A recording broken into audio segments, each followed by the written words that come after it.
¿Qué tal, amigos? Bienvenidos a una charla más. Hoy con Darío, yo diría, en realidad somos conocidos, pero yo lo siento como un amigo de la vida. Nos conocemos personalmente gracias a Yomer Atzair, ¿cómo lo podría definir para que todos lo entiendan? Un movimiento scout, por decirlo de alguna manera, de jóvenes judíos y, en este caso, socialistas, que es una de las banderas que siempre ha llevado ondeando la Yomer Hatzair. Bienvenido, Darío. Te dejo que te presentes vos. Hola, gracias Gustavo. La verdad que es un placer poder charlar contigo. Efectivamente nos conocemos, tenemos referencias uno del otro hace muchos, muchos años y es siempre un placer poder intercambiar ideas.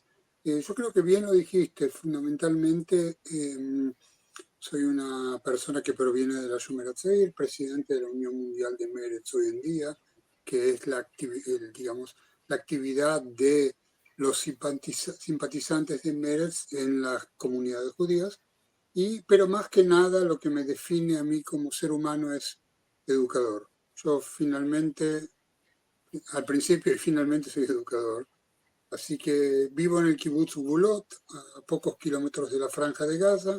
Quiere decir que para mí la guerra es una cosa que entra por la ventana. Igual que vos, igual que creo que toda la comunidad judía del mundo y el mundo entero, quizás preocupado por lo que está ocurriendo en nuestra región, más aún después de los eventos que son de público conocimiento, esta noche cuando Israel tomó represalia por el ataque iraní del 1 de octubre y llegó con una gran fuerza a Irán. Así es, en las últimas horas fue el contraataque de Israel a Irán y bueno, lo que se reporta es la destrucción de fábricas de drones, de fábricas de misiles y de momento creo que mucho más que eso no hay, ¿no? O sea, los militares no tienen un programa de chusmerío donde te cuentan exactamente qué hicieron y cómo lo hicieron, tal vez nos enteremos de todos los detalles dentro de mucho tiempo, pero básicamente fue eso, destrucción de fábricas. Mira, pues prácticamente nosotros parte de la información que, digamos, que surge en Israel tiene que ver con citar fuentes extranjeras y no te olvides que los medios en Israel tienen censura militar. Pero te puedo decir que básicamente se trató de un ataque medido a pedido de Estados Unidos, de tal manera que no desate una escalada de guerra abierta regional, seguro que no, 23 días antes de las elecciones en Estados Unidos, que no cause un descalabre en la industria petrolífera y que esto no tenga una, eh, una complicación mayor a nivel de escalada eh, atómica, por así llamarlo.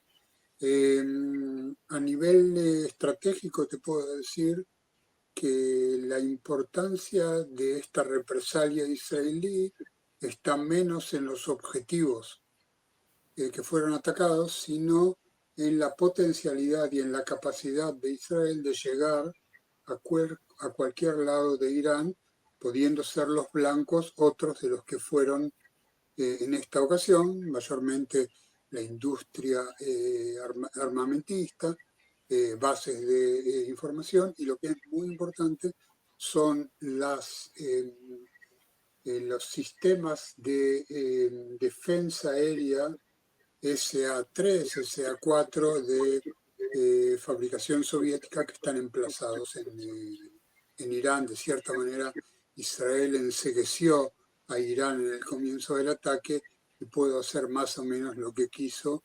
Y nuevamente los blancos fueron elegidos de tal manera que no causen una escalada mayor posterior, cosa que no lo sabemos hasta ahora.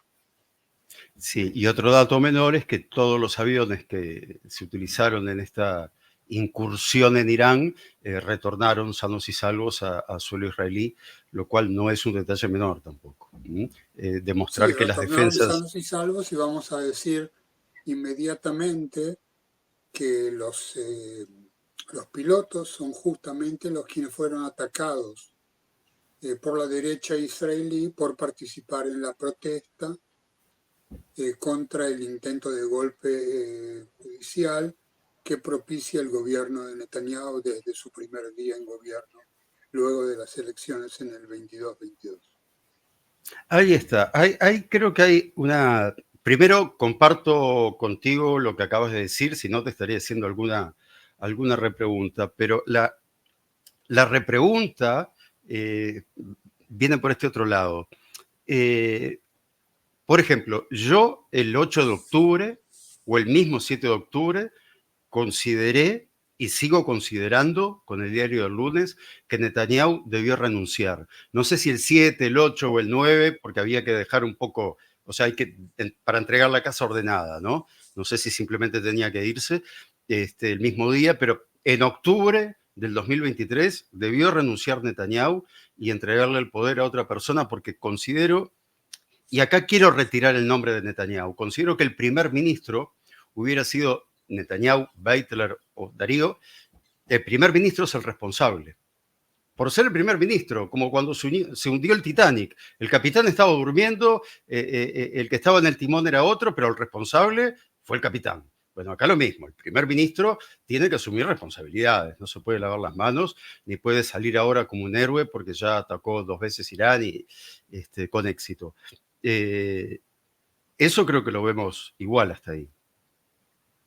Sí, lo vemos de la misma manera, pero vamos a tratar de encontrar la lógica. No es solamente la responsabilidad ministerial por lo que ocurre en Israel en determinado momento. Esto tiene que ver con el hecho de que gobierna 15 años casi consecutivos. Quiere decir que todas las cosas que ocurrieron y conllevaron al 7 de octubre también son acciones de Netanyahu, ¿me entendés? Es decir, acciones o omisiones. Entonces, como bien dijiste, él tendría que haber renunciado, pero lamentablemente Netanyahu es un adicto al poder. No te olvides que tiene graves casos judiciales que se están viendo en la justicia y lamentablemente son postergados a razón de la guerra, quizás con alguna lógica. Y no nos olvidemos también que hay una fórmula que te puedo explicar muy breve. Los colonos de la Cisjordania y los ortodoxos le otorgan poder. Ya dijimos que es adicto al poder. En tanto y en cuanto él retribuye por medio de dejarles hacer. Ese dejarles hacer está cristalizado en 2 imágenes, si querés llamarlo de esta manera. La primera es un acto de refundación de asentamientos en la franja de Gaza, de la cual, gracias a Dios, nos despedimos en el 2005 con la desconexión unilateral. Y la segunda imagen es que el domingo vuelve la Knesset después de una largas vacaciones. La primera ley que el gobierno envía a tratamiento es la ley que va a permitir postergar el reclutamiento de jóvenes ortodoxos. Esto, cuando queda claro que no son solamente los muertos soldados, no son solamente los miles de heridos, no son solamente la gente que ya tiene menos interés de ir a Miluín por tercera o cuarta vez, sino que faltan 3.000 soldados en Israel en este momento. Quiere decir que si comprendemos más ampliamente la idea que Netanyahu está dispuesto a pasar la ley que exima a estos ortodoxos, por un lado, y por el otro lado está dispuesto a convivir con la idea de la repoblación de la Franja de Gaza, podemos comprender cuál es el deal, cuál es el paquete que tiene con quienes apoyan su gobierno. Bien, ahora, Netanyahu, más allá de que hace 15, 16 años que está casi ininterrumpidamente en el poder, todas las veces que llegó al poder lo llevó mediante elecciones que fueron limpias, que fueron justas y que nadie tiene duda que esas elecciones fueron válidas, 100% válidas, ¿de acuerdo? Sin ninguna duda, sin ninguna duda. Estamos Correcto. hablando de elecciones democráticas, con una clase de ritual. Yo no sé si la frase cada pueblo tiene el gobierno que se merece, a veces para Netanyahu es al revés, cada gobierno tiene el pueblo que se merece, pero evidentemente estamos hablando de una elección democrática que lamentablemente, como en otros países del mundo, por lo menos en estas últimas elecciones, Netanyahu decidió terminar con la democracia y lo hizo por medio del intento del golpe de Estado judicial que propiciaron y que afortunadamente la población israelí saliendo de forma masiva a las calles por lo menos lo postergó. Bueno, luego vino la guerra, pero no nos equivocamos, siguen trabajando para poder hacer ese cambio tan profundo que la palabra democracia o las elecciones que mencionás sean puestas en duda. Bien. Eso sin duda es para hacer otro día otra charla, para poder entender bien de qué se trata esa reforma. Ahora, durante esos casi 16 años de Netanyahu, ganando elecciones, con un aproximadamente entre 32 y 34%, siempre se mantuvo ahí Netanyahu, creo, también significó la desaparición de la izquierda del Parlamento en estas últimas elecciones. A ver, vamos a colocarlo de esta manera. La sociedad israelí tiene un determinado vuelco hacia la derecha, fundamentalmente a la derecha nacional. No quiero usar el término nacionalista porque no aplica para todos. Es más militarista, quizás más tradicionalista. Sin ninguna duda, ocupa espacios que antes estaban tomados por el centro o la socialdemocracia. Pero por el otro lado, vimos la reacción en las elecciones donde ganaron Bennett y Lapid, digamos, por decirlo de alguna manera, que es la coalición anti-Netanyahu. Pero no es solamente anti-Netanyahu la persona, sino también todo lo que conlleva sistemas de gobierno, postergación constante de soluciones de problemas, etcétera, etcétera. Ahora, los espacios de la izquierda tradicional israelí, que es izquierda sionista, se fueron movilizando hacia el centro, de tal manera que, por un lado, partidos como el partido de Gantz, Cajol Laván, azul y blanco, o el partido de Yair Lapid, crecen a cuenta de los partidos de izquierda, no porque la gente haya dejado de pensar de esa manera, sino porque piensan que no pueden llegar de esa manera al poder y derrocar a Netanyahu. Evidentemente esto ocurrió, es decir, alguna lógica funcionó. Por el otro lado, la desaparición de Meretz, que yo la atribuiría primero que nada porque Meretz no logró dar respuestas a las necesidades cambiantes del pensamiento de izquierda, quedó demasiado anclada en ciertas premisas, y por el otro lado, por el gran error del laborismo de correr separados. Ellos casi desaparecieron, pero se mantuvieron en la Knesset con 4 mandatos, y Meretz lamentablemente desapareció del mapa político parlamentario. Habiendo dicho esto, con la reciente fusión entre Abodá, el laborismo, y Meretz, bajo el liderazgo del ex comandante en jefe del ejército, Yair Lapid, y ya recibiendo un apoyo parecido al que tuvo Meretz en las elecciones de 1992, quiere decir que se está normalizando un espacio de centro-izquierda entre los partidos árabes y Yair Lapid.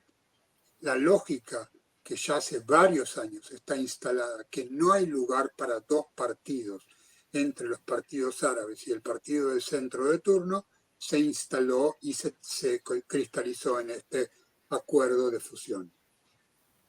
Bien, eso puede redundar en un aumento importante dentro del Knesset y hacer peligrar una mayoría de Netanyahu en unas próximas elecciones. Básicamente, me imagino que ese es el primer, el primer lugar al que quieren llegar.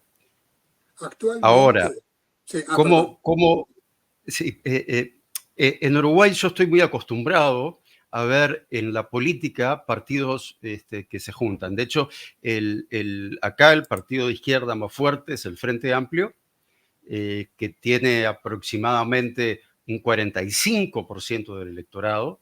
Vamos a ponerlo con un 40% de piso, ya hace unos 20 años, que tiene un 40% de piso y ha llegado inclusive a ganar elecciones en una primera vuelta con el 51% de los votos. Y es la unión de muchos partidos, desde el Partido Comunista, el Partido Socialista, y después muchos partidos de centro izquierda, y han llegado a hacer eso. Entonces estoy acostumbrado a ver ese tipo de coaliciones. Ahora, ¿tienen claro? Sí, me vas a contestar que sí. ¿Tienen claro, además de que una de las principales premisas es sacar a este gobierno de derecha yendo hacia la extrema derecha? ¿Tienen claro cuál sería el segundo paso después de quitar al gobierno? Porque también he visto llegar al gobierno a presidentes con coaliciones armadas para ganarle al otro. Y después que tengo el poder, entre los que ganaron empiezan a trancar el país porque no estamos de acuerdo en qué queremos hacer. ¿Me explico a lo que voy? Sí, entiendo absolutamente y comparto en realidad las dudas. De hecho, y nuevamente, ya que Netanyahu gobierna desde el 2009, con este espacio que fue derrocado y el gobierno conjunto de Bennett y Lapid, primero que nada te puedo decir que cuando este gobierno subió de Bennett y Lapid, comenzó a hacer cosas que estaban trabadas, porque estaban trabadas por la lógica de las coaliciones de Netanyahu. Habiéndose liberado de esas lógicas, pudieron comenzar a confrontar temas. Lamentablemente, el gobierno no duró lo suficiente para crear cambios reales. Y había también una sensación de que al gobierno le importaba qué es lo que estaba pasando con el pueblo, en el pueblo. Y estoy hablando de un gobierno con muy pocas coincidencias, es decir, yo creo que la distancia entre Bennett y Meretz, ¿ok?, que fue Son parte de su gobierno, casi las es mismas más que con grande Netanyahu. que la que existe en el Frente Amplio. Es decir, acá estamos hablando de un Ah, sí, espectro mucho mayor. Y aún así se llegaron a colocar en funcionamiento planes de gobierno, políticas del Estado. Ahora, lamentablemente en este momento lo que aprendimos a hacer a lo largo de estos 15 años es que no hay políticas de Estado, hay políticas del Estado soy yo. Y eso es una fórmula que lleva tiempo reemplazarla. Yo creo que un futuro gobierno, quizás estoy fantaseando, pero un futuro gobierno que primero que nada, el próximo gobierno tiene que comprender los partidos árabes. Yo no digo todos los partidos árabes, algunos sí, algunos no, pero terminar con el veto ese que los partidos árabes no pueden ser parte del gobierno de Israel plenamente. ¿Cuál es el motivo de esto? Primero, el motivo es un motivo de igualdad, pero fuera de eso es lo que pasó este año y algo. Es decir, nosotros conocemos en realidad una gran solidaridad de los árabes israelíes o los palestinos ciudadanos de Israel con lo que pasó en la sociedad israelí. Es cierto que aquí y allá hay focos de alguna clase de resistencia, pero junto con eso el fenómeno es una participación absoluta en en el campo de la salud, en el campo de las economías regionales, en todo campo que quiera verlo. Y es por eso Y es por eso, más allá del motivo natural de la igualdad, que tendrían que integrarlo para que ellos sean parte de la solución y dejen ser parte del problema, como trata de proponerlos o presentarlos la derecha israelí. Habiendo dicho esto, yo todavía no veo el panorama eleccionario. Quiero decir que aquí tenemos el calendario próximo, son dos leyes que pueden permitir que el gobierno tambalee. Primero, la ley infame de liberar del ejército a más de 3.000 jóvenes que tendrían que reclutar. Y esto es Correcto. inmediatamente. Lo segundo tiene que ver con el presupuesto. El gobierno no piensa pasar un presupuesto nacional nuevo, quiere decir someterse al anterior con una indexación de la inflación, pero para poder mantener las ventajas que dieron a los sectores ortodoxos y a los sectores religiosos nacionales en el próximo gobierno. Porque si no, no les pasa, no logran pasar el presupuesto. Quiere decir que esos son los dos primeros escollos que tiene el gobierno enfrente. El segundo, el 2 de diciembre, Netanyahu tiene que volver a los claustros judiciales para dar su testimonio, que es lo que logra postergar ya hace 2 años y medio. Y eso también es un escollo, primero que nada porque va a haber un intento de postergar nuevamente, y ahí quiero decirte una cosa que sobre la cual me imagino que vas a querer o repreguntar o retrucar. Netanyahu tiene un interés de que esta guerra continúe.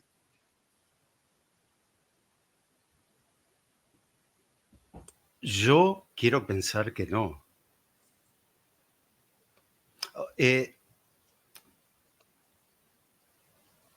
yo creo, de repente soy yo el que vive en el mundo de Alicia en el País de las Maravillas, pero a mí me resulta difícil creer que un primer ministro israelí, que además fue soldado y que además perdió a su hermano en un enfrentamiento, en el rescate de Entebbe, para ser exactos, envíe a otros jóvenes a la guerra para su beneficio personal. Yo quiero pensar que eso no es así. O sea, quiero pensar que políticamente puedo sentirme en la vereda de enfrente de Netanyahu, pero creo que debe tener determinados límites morales, como por ejemplo, para salvar Mitujes no voy a mandar a morir a 1.000 soldados de 20 años. Quiero pensar eso. Y Sí, me, no, yo y estoy de acuerdo. me mantengo pensándolo. Yo Si estoy quiero decir que la equivocado, lógica tuya es la sí. lógica correcta y yo, digamos, evidentemente esta guerra comenzó, y no nos olvidemos, Te digo, con el discúlpame, cruento ataque del me Hamas. corrió, me corrió como un frío por la piel solo de pensar que un primer ministro israelí pueda llegar a hacer eso. Claro. No nos olvidemos que esto comenzó con un ataque, una masacre temible del Hamas con todo lo que hizo y devinió en una guerra. ¿Ok? Quiere decir que la guerra no la propuso Netanyahu, no envió ¿ok? Y no nos olvidemos que el 8 de octubre comenzamos a recibir ataques desde el flanco de Hezbollah en el norte. Y que 11 días después comenzamos a recibir ataques de las milicias iraquíes y 13 días después de los hutíes desde Yemen. Significa que la guerra fue declarada a Israel. ¿Ok? Y por eso hay guerra. Y más allá que después de que fracasa el sistema de los proxies, quiere decir que Irán, como jefe del eje, utiliza a nuestros vecinos para atacar, cuando esto fracasa, porque realmente fracasó con la caída parcial del Hamas y el debilitamiento del Hezbollah, entonces Irán actúa directamente, y es justamente lo que nosotros vimos el 1 de octubre por medio de 180 misiles balísticos y la represalia israelí o el contraataque. Quiere decir que no me entra exactamente en la ecuación de que Israel comenzó una guerra para salvar a Netanyahu. Evidentemente no es así. Pero lo que queda en claro es que aún no liberamos a los rehenes. 101 rehenes que están en el cautiverio de Hamas. No sabemos qué es lo que pasa con ellos. Tenemos toda la inteligencia del mundo para atacar puntualmente en Irán, pero no tenemos para saber qué es lo que está pasando con nuestros rehenes. Segundo, hablar sobre la victoria absoluta, en realidad no es hablar, es como acuñar la moneda de la victoria absoluta cuando, por un lado, no queda claro qué es, y segundo, todos sabemos que no hay victorias absolutas en las guerras contemporáneas. Y lo tercero es continuar o tratar de continuar con los acuerdos espurios dentro de la coalición, en vez de colocar a sus derechistas, que son belicistas, fuera del gobierno y traer sectores más moderados, como fue en su momento Gantz. Él sigue con los sectores belicistas dentro de su gobierno. Todo esto tiene un sentido, y el sentido es la continuación de la guerra, lamentablemente. ¿Y cuál sería la solución? O sea, ¿de qué manera Israel podría terminar hoy con la guerra? Israel no puede terminar hoy con la guerra. Israel tiene Entonces, que entrar junto con los Estados Unidos después de las elecciones, cuando se sepa con quién se va a dialogar.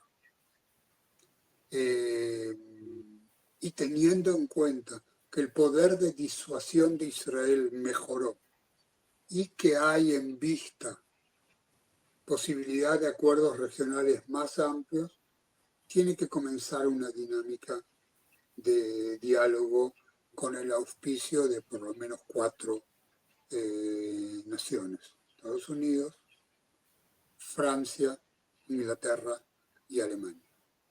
Ellos, de cierta manera, son también los conductores del occidente. Ahora, primero que nada, la liberación de los rehenes. Nada va a pasar hasta que no liberen los rehenes, o un acuerdo que permita la liberación de ellos. Lamentablemente, y esta es una de las críticas estratégicas, no es una crítica puntual al gobierno actual, es que no tiene la capacidad de decir, bueno, ¿qué queremos después? Es decir, si hubiera dicho, ok, estamos en la guerra, estamos perdiendo, cayeron en los últimos 2 días 13 soldados, a uno conocí personalmente, pero ¿a dónde vamos? ¿Qué es lo que va a pasar con Gaza? ¿Quién se hace cargo de la ayuda humanitaria? Nosotros queremos despoderar al Hamas, pero alguien tiene que hacerlo. No queremos ver soldados israelíes repartiendo comida y corriendo riesgo en la franja de Gaza. Quiere decir que tiene que haber alguna clase de acuerdo para contener la tragedia humanitaria, condicionando el desarme del Hamas y del Yihad Islámico. Pero eso hay que proponerlo, hay que empezar a moverlo hacia adelante, teniendo en cuenta que el Hamas está prácticamente desarmado. Netanyahu dice hasta la victoria final. La victoria final no es el retroceso de los soldados israelíes de la franja de Gaza para volver a sus límites. Según él, posiblemente sí. Según parte de su gobierno, posiblemente no, porque están llamando a recolonizar la franja de Gaza. Un acuerdo territorial con Líbano, empoderando a la elección de un nuevo presidente que pueda hablar en nombre del Líbano y no de Hezbollah, que sufrió un golpe casi irreparable y está en el mejor momento para ser derrocado del poder gubernamental que se acreditó en los últimos años. También es una cosa. Un nuevo acuerdo, o lo que llamamos roadmap, un mapa de camino, que podría recomenzar negociaciones con la autoridad nacional palestina, quien sea, Abu Mazen o quien venga después. ¿Entendés? Es decir, en el momento que no tenemos la perspectiva para el día después, lo que está ocurriendo ahora parece casi casual. Y eso, espero que mi respuesta no te desilusione en ese sentido de que yo no la puedo decir desde mi ser político, dos estados para dos pueblos, porque eso es lo que realmente yo creo. Pero tienen que ocurrir muchas cosas y no nos olvidemos una cosa. Y esto hay que decirlo, el ataque de Hamás cobró odio justificado en la población israelí. Las Se entrecortó, atrocidades se entrecortó eso, el ataque de Hamás. cobró odio No, justificado. te quedaste sin audio, no te escucho, Darío. ¿Me escuchás ahora? No, no te escucho, No pero sé. te leo los labios. No sé qué tocaste. Ahora volvió. Ahí volviste. Lo que te estaba diciendo Sí. es que el ataque del Hamas cobró odio justificado en la población israelí. Es decir, acá no es que podemos volver a un momento antes, ¿sí?, que se comprendía quizás alguna necesidad del pueblo palestino, etc. Acá hay mucho odio. Pero no hay menos odio del lado de Gaza, que tiene 41.000 víctimas, según los números de ellos. Yo no sé cuáles son los reales, porque mientras Israel no dé números, esos son los únicos que existen. Y debería serlo. También del otro lado, es decir, estamos hablando de una Gaza destruida.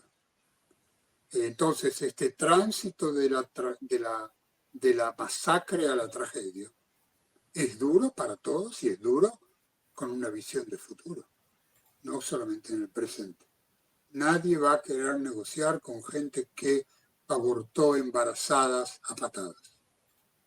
Y eso es muy natural, que nadie quiera negociar con ellos. Y por eso el gran desafío de Israel es encontrar con quién negociar, no seguir negándose a negociar.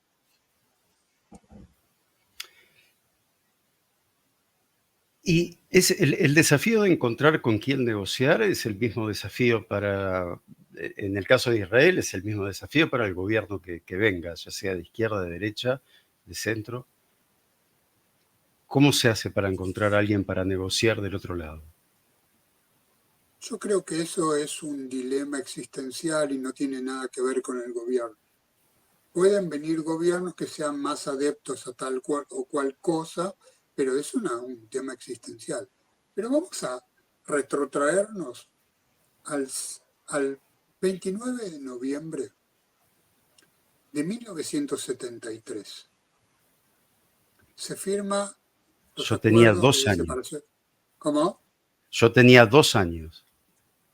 Se firman los acuerdos de separación de fuerza con Egipto. Israel termina una guerra en la cual su doctrina de seguridad nacional colapsó, con 2.600 soldados muertos, 5.500 heridos, 1.500 que nunca se recuperaron mentalmente. Solamente 4 años más tarde, el carnicero del Cairo estaba tomando un avión, aterrizando en Lod y comenzando un proceso de pacificación entre los dos países. Ahora, si fuéramos por el trauma del 73, evidentemente esto sería una cosa inaudita, ¿cierto? Uh-huh. Ocurrió. Es cierto que Egipto es un país, una farsa terrorista, etcétera, etcétera, eso evidentemente. Pero esto ocurrió. Quiere decir que con la proyección de 50 años hacia atrás, podemos leer situaciones en las cuales, debido a cambios tectónicos en el Medio Oriente, las cosas cambian.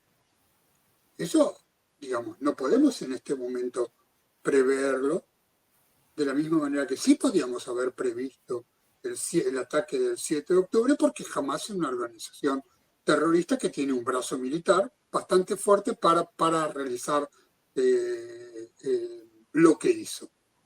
Creo que ninguno de nosotros podía pensar en una violencia de tal nivel. Y la gran diferencia entre la guerra de Yom Kippur, que ahí la primera línea fueron soldados, acá la primera línea fueron bebés o ancianos.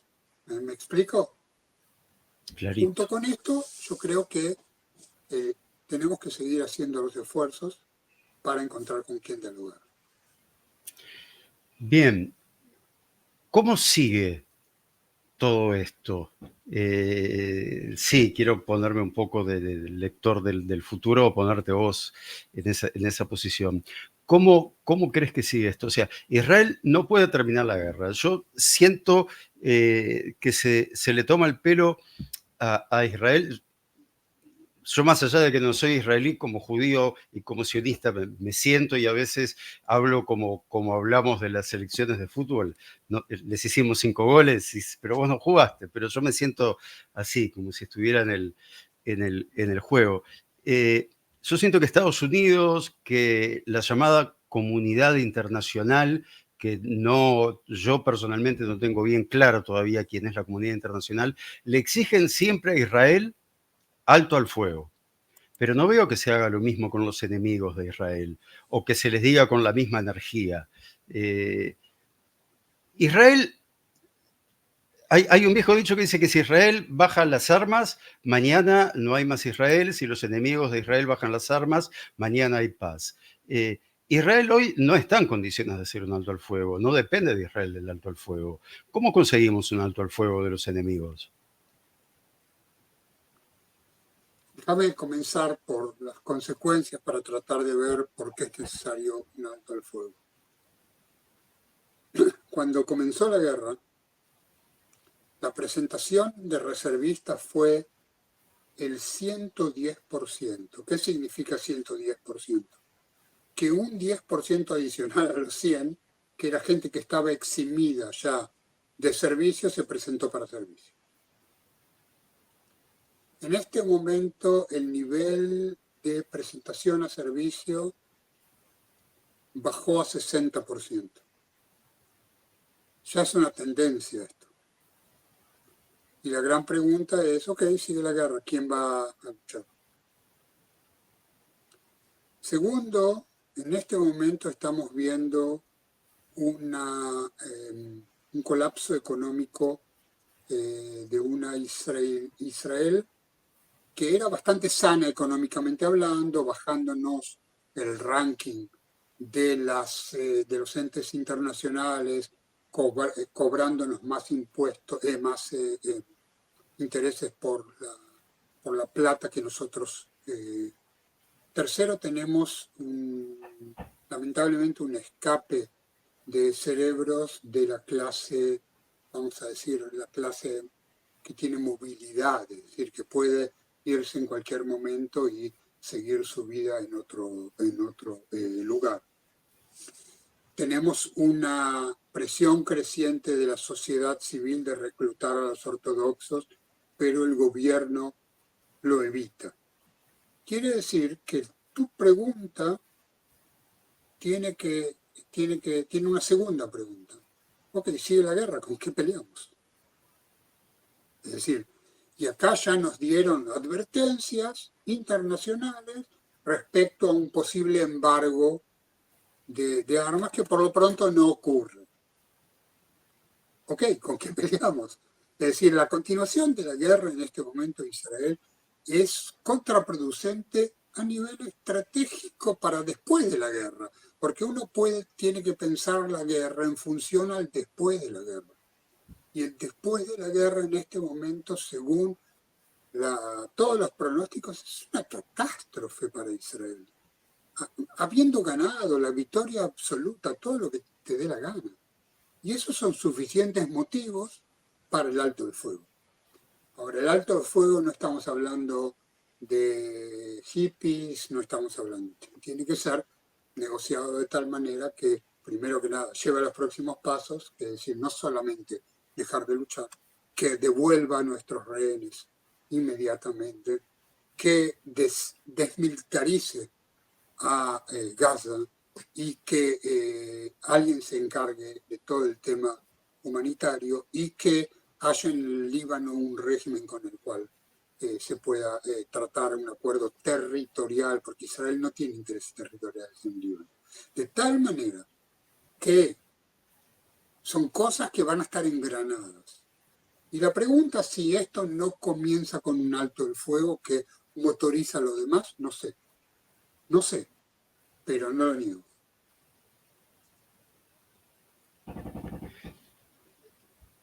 O sea, lo que no me sigue quedando claro es cómo hacer para que Hezbollah deje de disparar todos los días aproximadamente unos 100 misiles cada día hacia el norte de Israel y a veces también hacia el centro.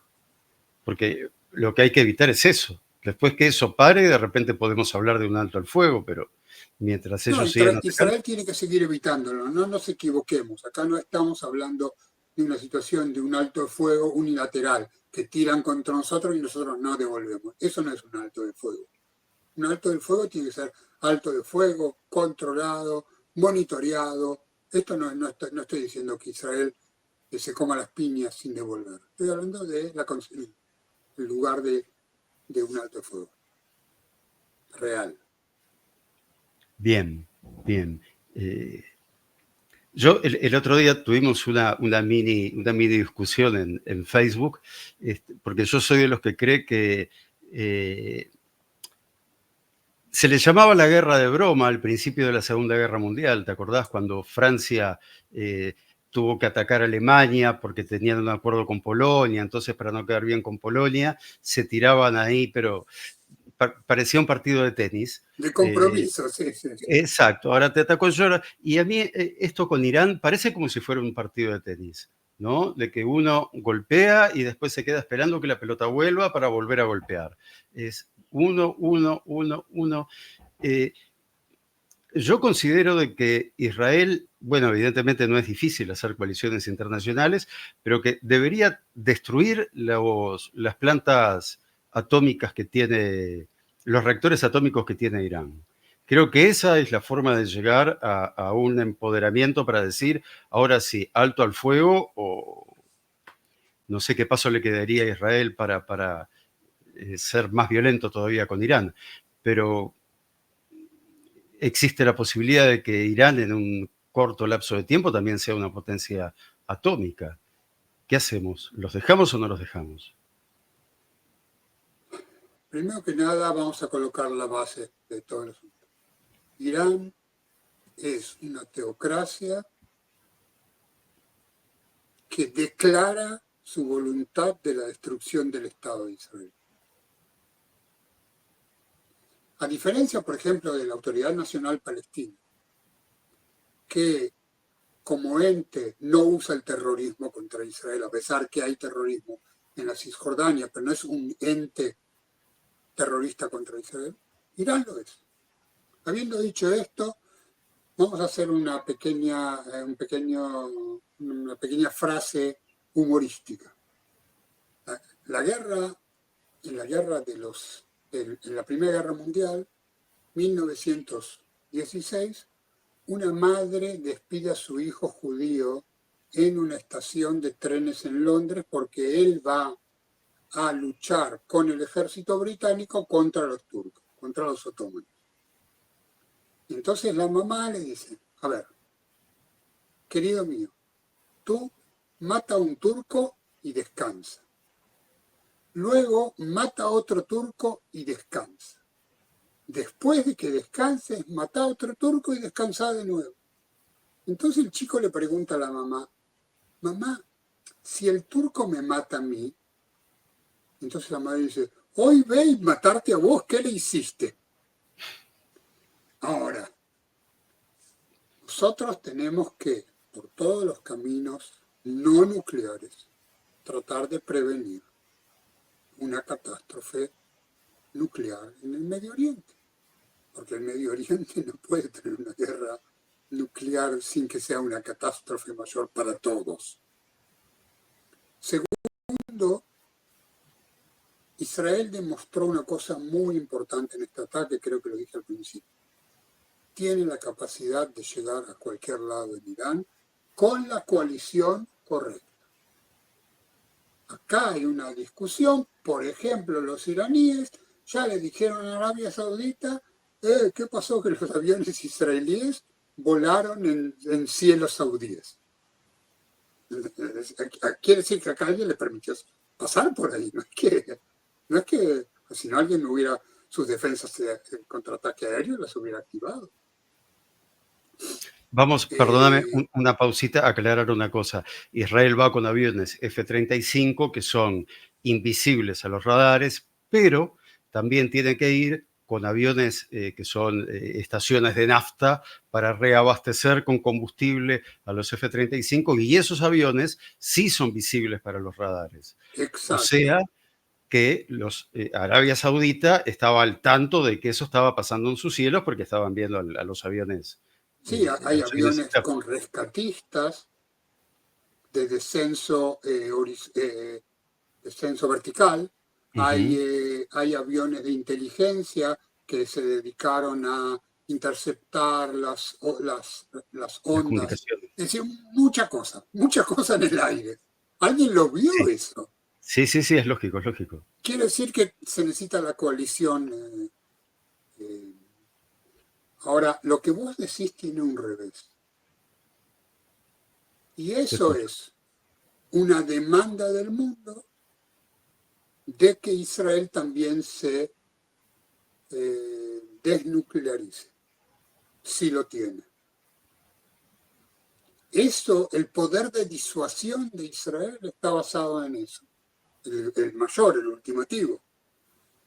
Quiere decir que no tan rápido Israel va a atacar a los reactores atómicos, sino me parece más rápido va a haber un nuevo acuerdo que limite las acciones de Irán. Lamentablemente Estados Unidos, bajo el gobierno de Trump, renunció al acuerdo y desde ese momento Irán hizo lo que quiso. Ahí tenemos esto fue una alentado visión por un el poco. gobierno de Netanyahu. Ahí tenemos una visión encontrada. Yo creo que cuando firmaron el acuerdo fue que Irán pudo empezar a hacer lo que hizo. O sea, una vez que se firmó el acuerdo, Irán aceleró aún más, a diferencia de... O sea, Irán nunca respetó el acuerdo. Irán no respetó los acuerdos, pero esto estaba bajo alguna clase de control. Desde que se terminó el acuerdo, no solamente que dejó de respetar los acuerdos, sino quedó bajo ningún control. Ahí tenés que decidir qué preferís. Que sean locos y jueguen en el patio o que sean locos y jueguen en una celda. En un bazar, un elefante en un bazar. Darío, tengo unas 5.000 preguntas más para hacerte. Decime cuánto tiempo, porque sé que tenías cosas para hacer. Sí, yo tengo lamentablemente que finalizar en unos como máximo 10 minutos. 10 minutos, perfecto. Yo para saber cómo, no sé si sé hacerlo, pero tratar de redondear en estos últimos 10 minutos. Si hoy, en este momento actual de la guerra, hubiera un plebiscito en Israel para votar sí o no, sí, que siga Netanyahu hasta el próximo periodo electoral, no, que se vaya hoy. En este momento. La pregunta es absolutamente hipotética. Es decir, Israel Total. nunca estuvo frente a un plebiscito. Quiere decir que también la respuesta que yo te daría es hipotética. Y la respuesta es, sinceramente no sé, tengo la sensación de que un plebiscito de esta forma podría pasar a favor de Netanyahu, teniendo en cuenta que parte de quienes los apoyarían no participan en esta guerra. Es decir, clarísimo. Y que su interés sea que Netanyahu siga para que no sean reclutados. Eso me parecería una cabase, una cabose. Claro, pero vos lo que me estás diciendo es que vos no harías el plebiscito. No, evidentemente no lo llamaría. Te lo pregunto de otra manera. Si vos tuvieras la posibilidad de decidir hoy si Netanyahu se tiene que ir, ¿este es el momento para que se vaya? Sí, ¿No hay Absolutamente sí. problema? Políticamente, Absolutamente sí. Digamos, a nivel operativo no hay ningún problema. Es ajá. decir, acá hay una cadena de poder sólida. Incluso yo te diría que el Likud podría seguir gobernando, porque el Likud fue electo democráticamente. Parte de ellos fracasaron como ministros, se tendrían que ir, etcétera, etcétera, pero acá la coalición de gobierno si se mantiene, propondría otro primer ministro. Acá el primer ministro no se vota, de manera que no votaron por Netanyahu como primer ministro y con eso se termina su gobierno. No, quizás una coalición de gobierno o otra coalición de gobierno que siga gobernando. Lamentablemente la derecha israelí no tiene personas de renombre, especialmente no tiene excomandantes en jefe del ejército o altas figuras del ejército o de la diplomacia para reemplazar a Netanyahu. ¿Por qué? Porque Netanyahu les pisoteó la cabeza a todos, no creyó un suyito debajo de los pies de Netanyahu, ¿me entendés? Pero de todas maneras, teóricamente Netanyahu tendría que renunciar y ni siquiera caería la coalición, ni siquiera significa nuevas elecciones. Bien. Para ir terminando ya, ¿dónde estabas el 7 de octubre? Mira, estaba en mi casa en Gvulot. Gvulot queda a 7, 8 kilómetros de la franja de Gaza. Comenzó como todos sabemos, con un gran golpe de artillería del Hamas, que enseguida nos dimos cuenta que algo más estaba pasando porque era inusual. También para nosotros que estamos acostumbrados a vivirlo, etcétera, etcétera, es inusual. Y esto evidentemente fue la cortina de fuego bajo la cual Hamas hizo su invasión. Y luego la atrocidad, la matanza que realizó. Evidentemente las redes de WhatsApp también daban información. Yo salí al aire por primera vez para Latinoamérica a las 3 de la tarde hora israelí ese día. Quiere decir que todavía habían terroristas dentro de Nir Oz, dentro de Nahal Oz y dentro de Kfar Aza. Los otros lugares, Nir Oz, simplemente los terroristas se fueron cuando quisieron, porque no llegó el ejército. Y desde ese momento me dediqué a 145 entrevistas a la fecha en distintos medios para traer mi versión, mi lectura, que no siempre coincide con la lectura oficial que promueve, por ejemplo, el vocero en español del ejército israelí o el vocero ultraoficial de la Asbará israelí, la Asbará. Yo no me dedico a Asbará. Asbará es un término peyorativo porque dice yo te explico, yo no dialogo con vos, no intercambio ideas, yo te explico, y por eso no creo en la Asbará. Pero bueno, periódicamente me llaman nuevamente para ser entrevistado y trato de dar mi granito de arena. Parte de las cosas han sido en coordinación con el Ministerio de Exteriores de Israel, parte de manera independiente, pero afortunadamente he tenido la llegada a los medios. El 9 por la mañana, Kibbutz Gulot fue evacuado, parte fue autoevacuado, 250 personas llegaron a la ciudad de Eilat y 60 más o menos nos quedamos en Gulot. Yo me quedé en Gulot, en mi casa, me sentí que no corría un riesgo en mi ser, no tengo chicos chiquitos, de manera que nos quedamos. Volví a cocinar en la cocina del kibutz. Fue una buena época en malos tiempos. Una buena época en malos tiempos, qué interesante. Bueno, espero conocer todos esos lugares dentro de no mucho tiempo. Invitadísimo. Tu pastrami es famoso. Vos lo hiciste famoso. Así que vas a ser el culpable Dale. de que vaya a probarlo. Primero que nada, muchísimas gracias por haberme brindado este tiempo. Sé que era parte de tu tiempo libre y lo estás dedicando para esto y mil gracias. Y bueno, nos quedó pendiente una cosa que me gustaría hablar en un futuro, cuando vuelvas a tener algunos minutos, que es cómo es visto Israel desde el exterior, principalmente desde América Latina, que es donde yo vivo y de donde tú naciste, así que me gustaría mucho ver eso, porque ambos somos de izquierda y la izquierda en América Latina nos ve como genocidas. Y es algo que me gustaría dejarlo para la próxima. Darío, Con todo mil gusto. gracias y un abrazo enorme para Un ti y cariño para la grande y familia. saludos. Abrazo. Am Israel Jai.